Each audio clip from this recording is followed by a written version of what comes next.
Does Newaygo County have a quota system? No, we do not have a quota system. That is the question that's circling social media after a video surfaced showing a Newaygo County deputy in a Board of Commissioners meeting talking about what appears to be quotas. He was asking for permission to accept a state grant that pays overtime for increased road patrol and says that he requires officers to, quote, turn in numbers at the end of their shifts.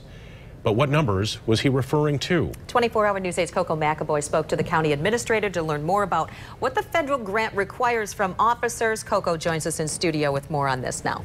Good evening, Sue and Brian. Still a lot of questions surrounding that video.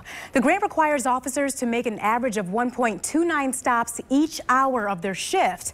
And the administrator of Newaygo County believes those may be the numbers the officer was talking about. I'm a numbers guy. It's a video that stirred a lot of controversy. An officer speaking to the Newaygo County Board of Commissioners about what seems like a quota system. I know you're not allowed to do it by federal law and state law, but I do put stipulations on the numbers I want to see by the end of their shift. The commission approved the measure with no further questions.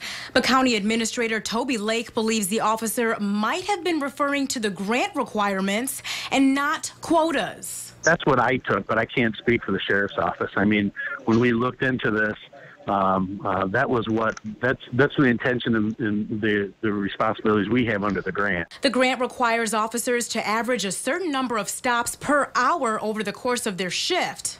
A law passed in 2010 makes ticket quotas illegal, but under the law, there is a difference between getting stopped and getting a ticket. Now, the county is tasked with the job of making the public aware of the law and telling them they aren't doing anything illegal. You've got a young officer that probably didn't think through all his comments, and you know, he's really feeling the impact of that right now. I don't know why he said what he said. You know, my first reaction was, am I missing something? Is there something that is going on here that I'm not aware of? I want the public to rest assured that the police don't do these sorts of things, and that if they are being done, they won't be tolerated. They're against the law for a reason.